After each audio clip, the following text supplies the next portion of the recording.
السلام علیکم ورحمۃ اللہ وبرکاتہ۔ آج کی ہماری جو ویڈیو ہے وہ معدے کے تمام مسائل، اس کی بیماری کی علامات پر ہے۔ معدہ چونکہ ایک بنیادی عضو ہے جسم انسانی کا،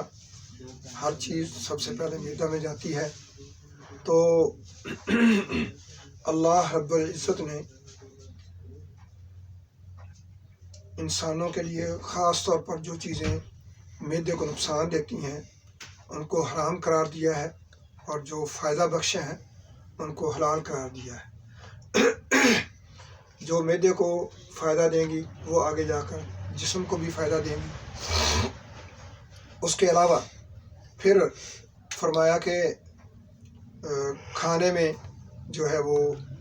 مکمل طور پر سنت کے مطابق کھانا کھایا جائے۔ جب نبی صلی اللہ علیہ وسلم کے طریقے کے مطابق کھایا جائے گا پھر وہ فائدہ دے گا۔ لہذا معدے کے امراض بہت زیادہ کھانے سے، بے وقت کھانے سے، اور ایسی چیزیں جو موافق نہیں ہیں ان کو کھانے سے۔ اللہ رب العزت نے قرآن پاک میں ارشاد فرمایا کلوا واشربوا ولا تسرفوا۔ تمام مفسرین جنہوں نے آج تک تفاسیر کی ہیں قرآن پاک کی، اور جنہوں نے تحقیق کی ہے قرآن پاک کی تفاسیر پر، اطباء، حکماء جنہوں نے اس پر ایکسپیریمنٹ کیے ہیں، تجربات کیے ہیں، لفظ تین ہے کلوا واشربوا ولا تسرفوا، لیکن تمام مفسرین اور تمام محققین کا اس چیز پر اتفاق ہے کہ اللہ رب العزت نے ساری کی ساری طب ان تین الفاظ میں بیان فرما دی ہے۔ کلو کھاؤ، واشربوا پیو، ولا تسرفوا۔ ولا تسرفوا کا مطلب یہ ہے کہ بے وقت نہ کھاؤ، بے تحاشا نہ کھاؤ، اور جو پسند نہ ہو اس کو نہ کھاؤ، جس سے منع کیا گیا ہے اس کو نہ کھاؤ۔ لہذا جب یہ کھانے پینے کی چیزوں میں تین چیزیں ضروری طور پر یاد رکھی جائیں گی تو پھر اس کا نقصان نہیں ہوگا۔ لیکن آج کل بالکل بھی اس کو یاد نہیں رکھا جا رہا، بے وقت کھایا جاتا ہے، بے تحاشا کھایا جاتا ہے، اور جو چیز پسند نہ ہو اس کو کہتے ہیں جی ٹیسٹ کریں نا آپ، وہ ٹیسٹ کے طور پر اتنی کھائی جاتی ہے وہ دوبارہ شاید اس قابل ہی نہیں رہتی کہ اس کو استعمال میں لایا جائے۔ تو لہذا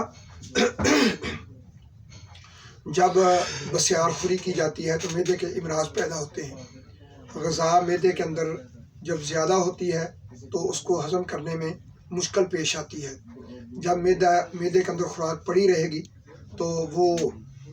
جو ہے وہ باسی ہو جائے گی، اس کے اندر ایسی جو ہے وہ چیزیں، اس کی حالت پیدا ہو جائے گی کہ وہ معدے کے اندر ہوا پیدا کرے گی۔ ہوا جب زیادہ دیر تک رہے گی معدہ پھول جائے گا، گیس ٹربل ہوگی، ڈکار نہیں آئیں گے تو ہوا بھی خارج نہیں ہوگی، تو وہ نقصان جو غذا پڑی رہے گی وہ آگے جا کر انتڑیوں کو بھی نقصان دے گی۔ لہذا جب زیادہ دیر پڑی رہے گی تو پھر وہاں تعفن پیدا ہوگی، بدبودار ڈکار آئیں گے، اور زیادہ دیر اگر پڑی رہے گی، جیسے کہ آج کل فیشن بن چکا ہے کہ کھانے کے فوراً بعد کولڈ ڈرنکس استعمال کرنا، تو کولڈ ڈرنکس استعمال کرنے کا مطلب ہے معدے کو تو گرمی چاہیے، غذا کو ہضم کرنے کے لیے اس کو قوت چاہیے، طاقت چاہیے، اس کو تحریک چاہیے، لیکن جب کولڈ ڈرنکس اوپر سے پی لی جاتی ہے تو ایک کھانا کھا لیا، اوپر سے معدے کو ٹھنڈا کر دیا کہ وہ کام نہ کرے۔ لہذا اس ضمن میں پھر معدے کے اندر گیس ہوتی ہے، بد ہضمی ہوتی ہے، وہ چیز ہضم نہیں ہوتی۔ اس کے بعد جو ہے وہ بد ہضمی کے بعد کھٹے ڈکار آنا، جب زیادہ دیر پڑی رہے گی تو تذابیت پیدا ہوگی، جب معدے میں تذابیت پیدا ہوگی تو معدے کے اندر سویلنگ ہوگی، سوزش ہوگی، جب سوزش زیادہ دیر تک رہے گی تو معدے کے اندر زخم ہوں گے، جب زخم زیادہ دیر تک رہیں گے تو پھر ظاہر ہے معدے کی حالت بہت ہی ابتر ہو جائے گی اور وہ اس کو کینسر کی طرف لے کر چلی جائے گی۔ تو اس وقت جو اس کا علاج کیا جاتا ہے وہ جو ہے صحیح ٹریک پر نہیں ہے، کیونکہ معدے کو جس چیز کی ضرورت ہوتی ہے علاج کے طور پر وہ اس کو نہیں ملتی۔ لہذا ہومیوپیتھک طریقہ علاج جو ہے وہ ایک ایسا طریقہ علاج ہے جو جس میں انسانی کے بالکل موافق ہے، اور وہ وائٹل فورس کو اپروچ کرتا ہے کہ جو بھی پوٹینسی کی صورت میں، ڈراپس کی صورت میں، ٹیبلٹس کی صورت میں، ٹریچوریشن کی صورت میں، جو بھی مدر ٹنکچر کی صورت میں ہومیوپیتھک دوا علامات کے مطابق دی جاتی ہیں تو وہ وائٹل فورس کو اپروچ کرتی ہیں۔ اب قوت حیات پورے جسم کو کنٹرول کر رہی ہے، اس کو علم ہے کہ معدے میں کیا مسئلہ ہو گیا ہے، لہذا جو بھی ہومیوپیتھک معالج بطور علاج ہومیوپیتھک دوا جو ہے وہ مریض کو دیتا ہے تو وہ وائٹل فورس کو اپروچ کرتی ہے۔ وائٹل فورس جو ہے وہ معدے کی علامات کو ختم کر دیتی ہے۔ تو لہذا یہ ایسا نہیں ہے کہ یہ کوئی نشہ ہے یا یہ کوئی عارضی علاج ہے، نہیں، جو علامات پیدا ہو چکی ہیں، معالج ہومیوپیتھک معالج کے پاس مریض پہنچ چکا ہے، علاماتی دوا جب اس کو دی جائے گی تو وہ جب ٹھیک ہو جائے گا اللہ کی توفیق کے ساتھ تو انشاءاللہ دوبارہ وہ تکلیف اس کی لوٹ کر نہیں آئے گی، بار بار اس کی یہ علامات دیکھنے میں نہیں آئیں گی۔ تو لہذا زندگی میں ایک ہی دفعہ علاج کروانا پڑے گا، لیکن اگر علاج صحیح طور پر اس کا ہو جائے تو اسی ضمن میں یہ ریکویز کمپنی ہے جرمن کی، انہوں نے R5 کے نام سے ایک کمبینیشن تیار کیا ہے جو جب سے یہ ریکویز مارز وجود میں آئی ہے اس وقت سے استعمال ہو رہا ہے، اور ابھی تک کوئی ایسی اس کی کوئی ایفیکٹس کی بیڈ آفٹر یا سائیڈ ایفیکٹس کی کوئی شکایت نہیں ہے۔ جن لوگوں نے بھی استعمال کیا ہے اللہ رب العزت نے اس میں شفا رکھی ہے۔ اسی طرح ریکس کمپنی ہے،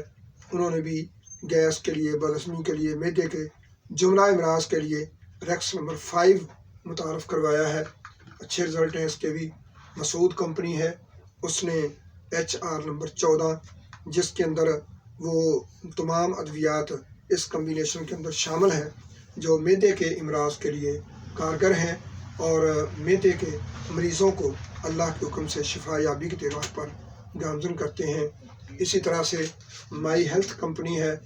مائی ہیلتھ کمپنی والوں نے MH2 معدے کے لیے، معدے کے تمام امراض کے لیے، اور بالخصوص پھر پیپٹک السر ڈراپ کے نام سے ایک اسپیشل ڈراپ بنایا ہے جو کہ معدے کے زخم کو ٹھیک کرتا ہے اللہ کی توفیق کے ساتھ۔ اسی طرح سٹومک کیئر جو ہے وہ شربت انہوں نے بنایا ہے سیرپ کی صورت میں، جو لوگ ڈراپس کو پسند نہیں کرتے ہیں یا پینے انہیں مشکل ہے تو وہ شربت استعمال کر سکتے ہیں۔ MS کمپنی ہے، تو انہوں نے MS2 کے نام سے کمبینیشن متعارف کروایا ہے، لہذا ان سب کمبینیشن میں سے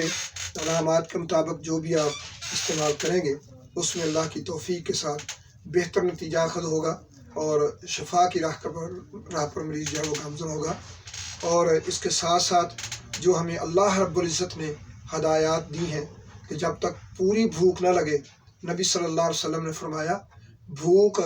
جب شدت کے ساتھ لگے تو اس وقت دسترخوان پر بیٹھو، اور ابھی بھوک باقی ہو کہ دسترخوان سے اٹھ جاؤ، لہذا ایسا نہ ہو کہ دسترخوان سے اٹھانا پڑے آپ کو۔ تو لہذا جب ایسا ہوگا تو پھر بہت سے امراض جو ہیں وہ لاحق ہوں گے۔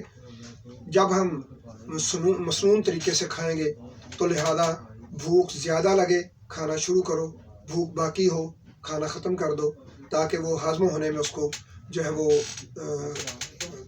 موقع مل جائے اور وہ آگے جزو بدن بن کر ہضم ہو کر جزو بدن بن کے وہ جسم کا حصہ بنے اور جسم کو طاقت دے۔ جو بھی کھانے پینے والی چیزوں کے اندر کاربوہائیڈریٹس ہوتے ہیں اور منرلز ہوتے ہیں، وائٹامنس ہوتے ہیں، پروٹینز ہوتے ہیں، تو جو آگے جا کے مختلف معدہ جو ہے وہ اپنے کیمیکل اسی طرح سے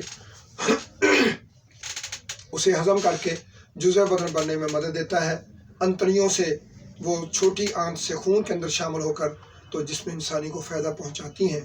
تو لہذا اس کے لیے مختلف قسم کی ادویات ہومیوپیتھک میں اکارڈنگ ٹو سمٹم جب بھی دی جاتی ہیں تو پراپر طریقے سے اللہ کی توفیق کے ساتھ معدے کے مریضوں کو اس کا علاج جو ہے وہ مکمل ہو جاتا ہے۔ تو آج ہی آپ اگر کسی بھی معدے کے مرض کے اندر مبتلا ہیں، بہت پرانے عرصہ سے ہیں اور بہت دیر سے ہیں، بڑی ادویات آزمائی ہے، افاقہ نہیں ہوا، تو آپ ہومیوپیتھک پلیٹ فارم پر آئیں، ادویات یہ جو کمبینیشن بتائیں ان کو استعمال کریں۔ اگر پھر بھی نہیں افاقہ ہوتا کم از کم ہم آپ کی خدمت کے لیے 30-32 سال سے اس فیلڈ کے اندر موجود ہیں، اور اشار ہومیوپیتھک کلینک کے پلیٹ فارم پر صبح 10 بجے سے لے کر مغرب کی اذان تک اللہ کی توفیق کے ساتھ بتاتے خود میں مریضوں کو چیک اپ کرتا ہوں، اور ان کو دوا جو ہے علامات کے مطابق دی جاتی ہیں۔ اللہ رب العزت ان کو شفائے کاملہ عاجلہ دائمہ نصیب فرماتا ہے، اور ہم اسی نظریے پر علاج کرتے ہیں۔ تو جو معدے کے کچھ ایسے امراض ہیں کہ نہیں جی اس کے لیے تو پوری زندگی دوائی کھانی پڑے گی، یہ تو اب زخم ہو گئے ہیں، یہ تو کینسر کی کنڈیشن ہو گئی ہے، معدے کا جو بھی مرض ہے اس کی جو بھی علامات ہیں، ہومیوپیتھک طریقہ علاج میں اللہ کی توفیق کے ساتھ اس کا مکمل علاج موجود ہے۔ آئیں اور فیض یاب ہوں۔ اللہ رب العزت تمام مریضوں کو شفائے کاملہ عاجلہ دائمہ نصیب فرمائے۔ والسلام وما علینا الا البلاغ۔